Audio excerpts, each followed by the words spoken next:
ವೀಕ್ಷಕರೇ ನಮಸ್ಕಾರ.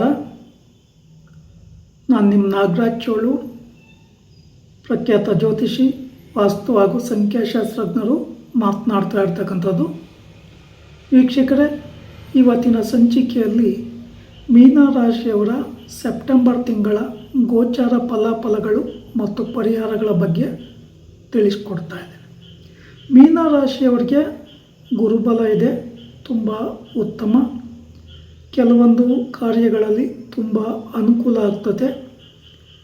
ಪುಣ್ಯ ಸ್ಥಳಗಳ ದರ್ಶನ ಮಾಡ್ತಕ್ಕಂಥದ್ದು, ದೇವಸ್ಥಾನಗಳಿಗೆ ಹೋಗ್ತಕ್ಕಂಥದ್ದು, ದೂರ ಪ್ರಯಾಣ ಮಾಡ್ತಕ್ಕಂಥದ್ದು, ಅದರಿಂದ ಶುಭ ಲಾಭವನ್ನು ಪಡ್ಕೊಳ್ಳಿಕ್ಕೆ ಅವಕಾಶಗಳು ಹೆಚ್ಚಾಗಿ ಇದೆ.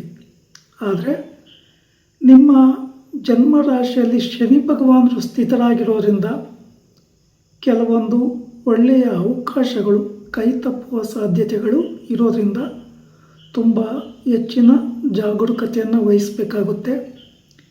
ಈ ಸಾಡೆ ಸಾತಿ ಶನಿ ಪ್ರಭಾವಕ್ಕೆ ಶನಿವಾರಗಳಂದು ನೀವು ಕಟಿಂಗ್ ಶೇವಿಂಗ್ ಮಾಡಿಸ್ಬಾರ್ದು, ನಾನ್ ವೆಜ್ ತಿನ್ನಬಾರ್ದು, ಕಪ್ಪು ನೀಲಿ ಬಣ್ಣದ ವಸ್ತ್ರಗಳ ಧಾರಣೆ ಉತ್ತಮ ಅಲ್ಲ, ಹಾಗೆ ಡ್ರಿಂಕಿಂಗು ಸಹ ಉತ್ತಮ ಅಲ್ಲ.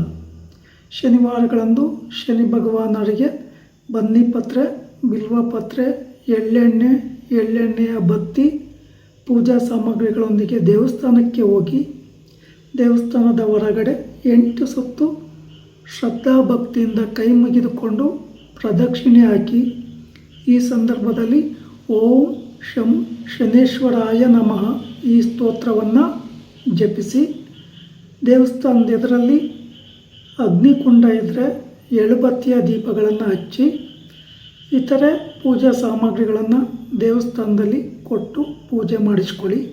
ಅಲ್ಲೇ ನವಗ್ರಹಗಳ ಸಾನ್ನಿಧ್ಯ ಇದ್ದರೆ 9 ಸುತ್ತು ಪ್ರದಕ್ಷಿಣೆ ಹಾಕೋದು ಶ್ರೇಯಸ್ಕರ.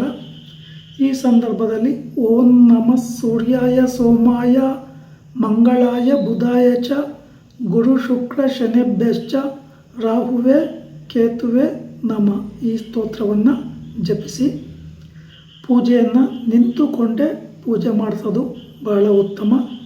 ದೇವಸ್ಥಾನದಿಂದ ಹೊರಗಡೆ ಬರಬೇಕಾದ್ರೆ ದೇವರಿಗೆ ಬೆನ್ನು ತೋರಿಸ್ಬೇಡಿ.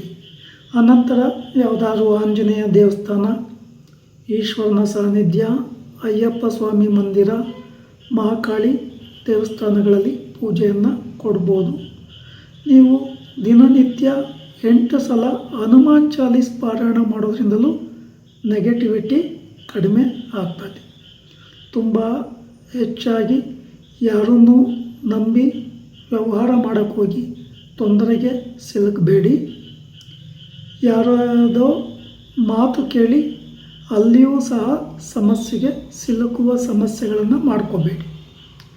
ಹಾಗೆ ಸರ್ಪದೋಷ ಸಹ ಬಲವಾಗಿ ಇರೋದರಿಂದ ಆರೋಗ್ಯದ ಕಡೆ ಹೆಚ್ಚಿಗೆ ಗಮನ ಕೊಡೋದು ಉತ್ತಮ.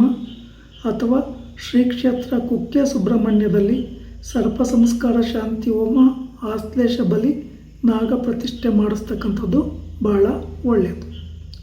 ಇನ್ನು ನೀವು ಉದ್ಯೋಗ ಮಾಡೋ ಕಡೆ ಆಗಿರ್ಬೋದು, ವ್ಯಾಪಾರ ವ್ಯವಹಾರಗಳನ್ನು ಮಾಡೋ ಕಡೆ ಆಗಿರ್ಬೋದು, ಇನ್ನಿತರೆ ಹೊಸ ವ್ಯವಹಾರಗಳನ್ನು ಮಾಡಬೇಕು ಅಂತಂದರೆ ಸ್ವಲ್ಪ ಮಟ್ಟಿಗೆ ಅಡೆತಡೆಗಳು, ಸಮಸ್ಯೆಗಳು ಕಂಡುಬರ್ತವೆ. ಆದಷ್ಟು ಶ್ರದ್ಧಾ ಭಕ್ತಿಯಿಂದ ಪರಿಹಾರಗಳನ್ನು ಮಾಡಿಕೊಂಡು ಮುಂದುವರಿಯೋದು ಉತ್ತಮ.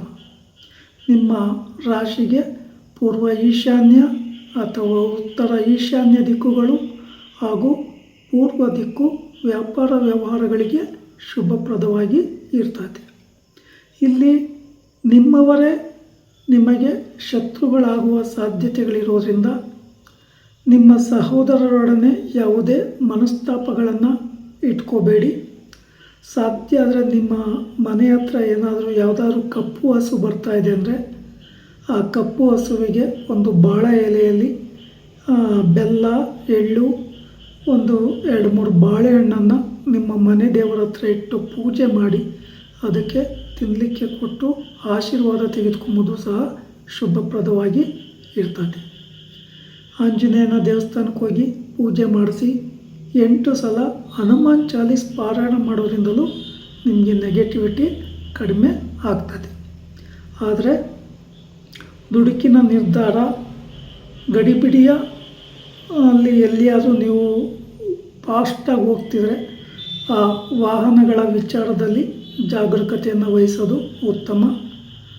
ಆದಷ್ಟು ನೀವು ಸಾಡೆ ಸಾತಿ ನಿಮ್ಮ ರಾಶಿ ಜನ್ಮ ರಾಶಿಯಲ್ಲಿರೋದ್ರಿಂದ ಯಾರಾದರೂ ನಿಮಗೆ ಏನಾದರೂ ಹಣ ಕೊಡೋ ಸಾಧ್ಯತೆಗಳಿದ್ದಲ್ಲಿ ನೆಗ್ಲೆಕ್ಟ್ ಮಾಡಬೇಡಿ.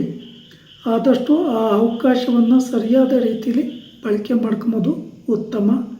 ನಿದ್ದೆ ಬರ್ತಿರ್ತದೆ, ಆಲಸ್ಯ ಆಗುತ್ತೆ, ಯಾವುದೇ ಕಾರ್ಯಗಳಲ್ಲಿ ಉತ್ಸಾಹ ಇರೋದಿಲ್ಲ. ಆ ಕಾರಣದಿಂದ ನೆಗ್ಲೆಕ್ಟ್ ಮಾಡಿಕೊಂಡೆ ನಿಮ್ಮ ವ್ಯಾಪಾರ ವ್ಯವಹಾರಗಳಲ್ಲಿ ಸರಿಯಾದ ರೀತಿಯಲ್ಲಿ ಮುಂದೆ ಹೋಗೋದು ಬಹಳ ಒಳ್ಳೆಯದು. ಸಾಧ್ಯ ಆದರೆ ಶನಿವಾರಗಳಂದು ಅಶಕ್ತರು ಕಂಡ್ರೆ, ವೃದ್ಧರು ಅಥವಾ ಭಿಕ್ಷುಕರು ಕಂಡ್ರೆ ನಿಮ್ಮ ಕೈಯಿಂದ ಆಗ್ತಕ್ಕಂಥ ಸಹಾಯವನ್ನು ಮಾಡಿ, ಅಥವಾ ನಿಮ್ಮ ಕೈಲಾದರೆ 5 ರೂಪಾಯಿ ದಾನ ಕೊಡೋದು, ಇಲ್ಲ ಊಟ ಉಪಹಾರ ಕೊಡಿಸೋದು ಮಾಡಿದರೆ ತುಂಬ ಉತ್ತಮ. ವೀಕ್ಷಕರೇ, ಈ ವಿಡಿಯೋ ಇಷ್ಟ ಆಯಿತು ಅಂದರೆ ಲೈಕ್ ಮಾಡಿ, ಶೇರ್ ಮಾಡಿ, ಫಾಲೋ ಮಾಡಿ, ಆ ಲೈಕನ್ನು ಒತ್ತಿ, ಬೆಲ್ಲೈಕನ್ ಒತ್ತಿ. ನಮಸ್ಕಾರ.